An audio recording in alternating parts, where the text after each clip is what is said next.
দেখো কী বলছে, বলছে যে রেনু কোনো একটা জিনিস কিনেছে, ঠিক আছে, 1240 টাকা এবং সেল করেছে 25% লসে। বলছে ওই টাকাতেই আর একটা জিনিস কিনেছে এবং 40% লাভে বিক্রি করেছে। তো ওভারঅল লাভ পার্সেন্টেজ কত? ভাষাটা একটু কঠিন আছে, বাদবাকি অঙ্ক নর্মাল একটা অঙ্ক। দেখো বলছে যে রেনু একটা জিনিস কিনেছে 1240 টাকায়, 1240 টাকায় কিনেছে, 25% লসে বিক্রি করেছে। তার মানে কত শতাংশ লাভে বিক্রি করেছে? এই 25% লসে বিক্রি করেছে মানে কত শতাংশই বিক্রি, মানে কত শতাংশ টাকায় তাহলেও বিক্রিটা করেছে? তুমি বলবে যে 75% টাকায়। তো 75% টাকায় যদি কেনে, এটা দিয়ে এটাকে কাটি, তাহলে এটা হবে যে 5, 5 দুগুণ 10, 5 কে 5, 5 5 25, 6 দুগুণ 12, 2 দুগুণ 4, 5 দুগুণ 10, 30 শূন্যতে 15, 10, 30, 31,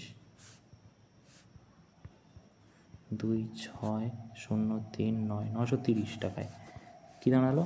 930 টাকায় কী করেছে? বিক্রি করেছে। তা 1240-এর মাল 930 টাকায় বিক্রি করলে তো লসই হবে না, তাই তো? তারপর কী বলেছে? বলছে ওই টাকায়, মানে এই টাকায় আবার একটা কিছু কিনেছে, সেটা আবার 40% লাভে বিক্রি করেছে। তো 930-এর 140% কত? দেখা যাক।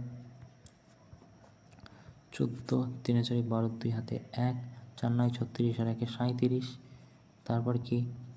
3 1 3, 9 1 9, 2 10 0 হাতে 1, 10 13, 1302, রাইট?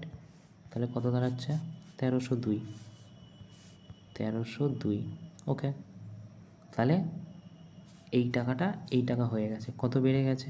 1240 থেকে বাদ দিলে 2, 6 হাতে 1, 62। কততে? 1240-এ। আমার পার্সেন্ট দরকার, কত পার্সেন্ট দরকার? 100।